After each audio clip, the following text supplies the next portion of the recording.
Bismillahirrahmanirrahim. Assalamualaikum warahmatullahi wabarakatuh. Saya Faris Aptaria Satya, NIM 1914200043. Di sini saya akan mempresentasikan tentang penyimpangan dan contoh penyimpangan yang terjadi dalam dunia perbankan. Penyimpangan adalah segala sesuatu tindakan melawan hukum yang ada, baik hukum pemerintah maupun hukum adat. Penyimpangan biasanya menghasilkan hasil yang negatif dan merugikan banyak pihak. Maka dari itu diperlukanlah sistem pengawasan. Penyimpangan bisa terjadi di berbagai bidang, termasuk dalam bidang perbankan. Berikut ini adalah salah satu contoh penyimpangan yang terjadi dalam dunia perbankan. Penyimpangan yang terjadi dalam dunia perbankan ini antara Bank Mega dan PT El Nusa terjadi pada sekitar tahun 2010-an.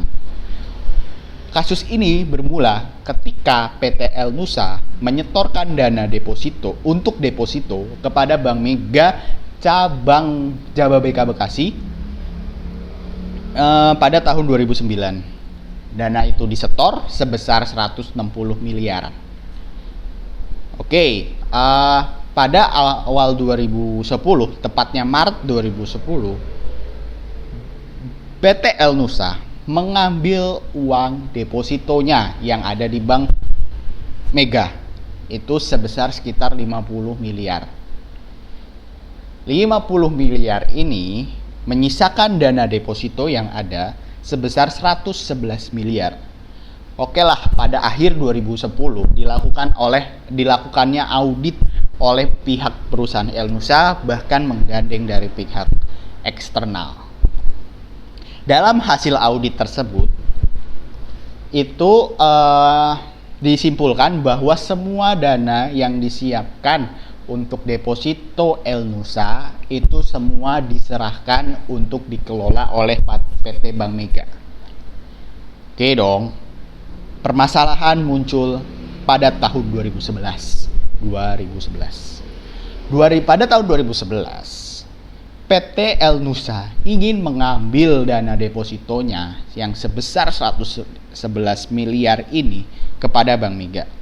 Tetapi siapa sangka ternyata ketika dilihat datanya, PT El Nusa sudah tidak memiliki deposito di Bank Mega tersebut.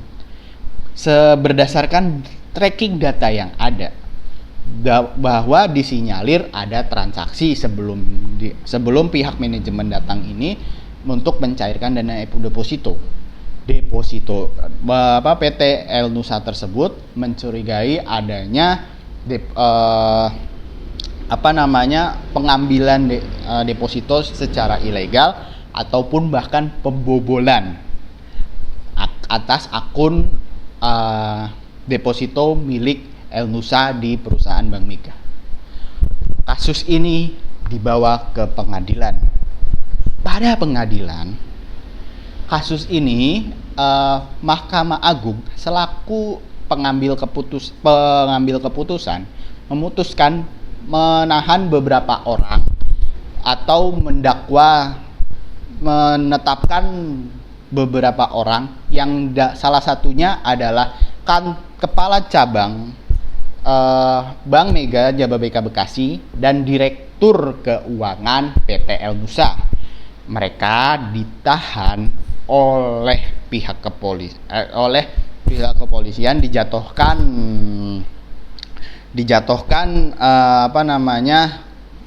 vonis dakwaan bahwa mereka telah melaksanakan tindakan korupsi.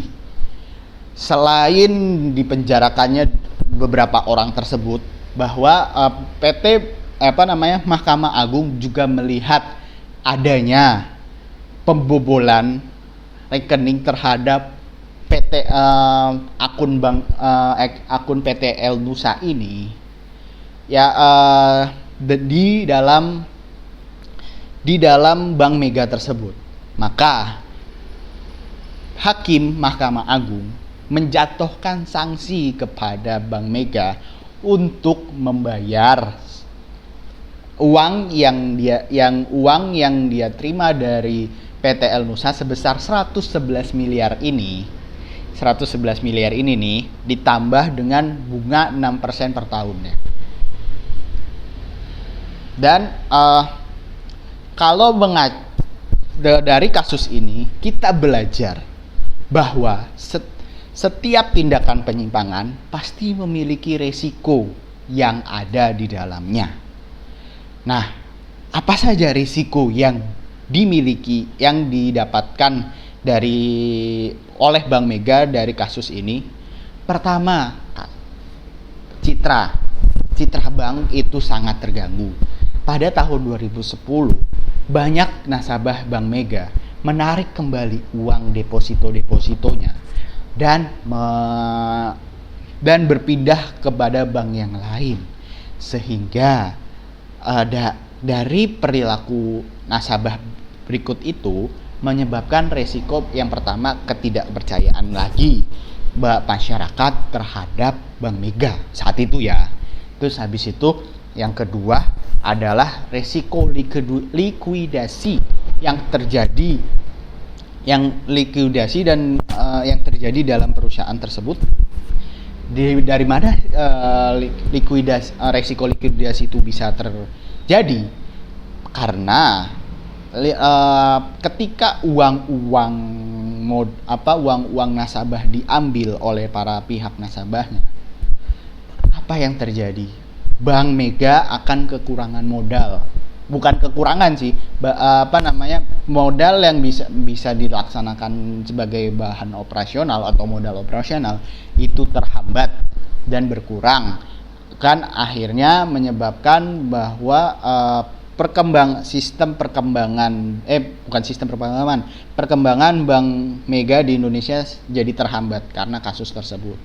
Jadi resiko yang didapat oleh Bank Mega dari kasus tersebut adalah resiko likuidasi permodalan, yang dimana modal akan terkuras habis untuk membayar ganti rugi yang atas hukuman yang dijatuhkan hakim di pengadilan. Yang kedua adalah risiko citra diri atau citra sebuah bank tersebut yang berpengaruh pada tingkat banyak atau tidaknya nasabah yang menabung di bank tersebut, sehingga dapat menghambat operasional Bank Mega saat itu. Terus habis itu penyelesaian yang harus dilakukan oleh Bank Mega penyelesaian yang harus diselesaikan oleh Bank Mega untuk keluar dari kondisi tersebut adalah, saat itu Bank Mega menjalankan pendidikan pelatihan terhadap staf, karyawan, dan semua yang terlibat di dalam sistem keuangannya untuk mengikuti pelatihan kolusi, korupsi, dan nepotisme. Yang kedua, harus meningkatkan Bank Mega juga sudah melakukan itu untuk meningkatkan yang harus dilakukan oleh Bank Mega untuk keluar dari permasalahan tersebut adalah sistem pengamanan, sistem pre-checking, yang ketika seseorang ingin mengambil deposito dalam jumlah besar. Kenapa pre-checking ini dalam pengambilan deposito yang sangat besar itu diperlukan? Karena untuk meminimalisir sekali lagi kejadian seperti ini, bahkan karena kasus di atas yang tadi yang saya jelaskan itu, direktur keuangan itu memalsukan tanda tangan direktur utama, sehingga itu dia termasuk juga pasal penipuan tanda tangan. Maka sistem bank harus sebelum nasabah itu menarik dananya, pre-checkingnya pengecekan data-datanya, kevalidan atas data-datanya itu sangat diperlukan. Dan selain dan juga karena adanya indikasi indikasi atas pembobolan rekening yang dimiliki oleh PT Bank Mega oleh PT El Nusa di Bank Mega tersebut, maka yang harus ditingkatkan adalah sistem keamanan tabungan deposito yang ada di Bank Mega. Dengan meningkatkan sistem keamanan deposito di Bank Mega, maka risiko-risiko likuidasi, risiko-risiko kebobolan berikutnya akan bisa diminimalisir dengan baik. Dan peran pengawasan bank sentral juga harus lebih ketat kepada bank-bank yang telah memiliki setelah memiliki track record. Walau tak selamanya track record itu akan mungkin di pertengahan jalan track record itu akan membaik. Dan peran pengawasan terhadap pengawasan bank memiliki peran. Pihak pengawasan bank sangat memiliki peran yang vital dalam dunia perbankan ini. Peran pengawasan itu untuk memastikan modal ekuitas yang dimiliki bank tersebut stabil jika menghadapi risiko-risiko kemungkinan yang akan terjadi seperti pembobolan rekening, itu pencurian data dan lain-lain. Terus peran pengawasan selanjutnya yaitu untuk meminimalisir resiko-resiko yang bisa mengganggu citra bank tersebut, dan bukan bank tersebut juga sih, yang bisa menciderai nama baik dunia perbankan. Ya, terus ketika pengawasan itu sudah dilaksanakan nih, maka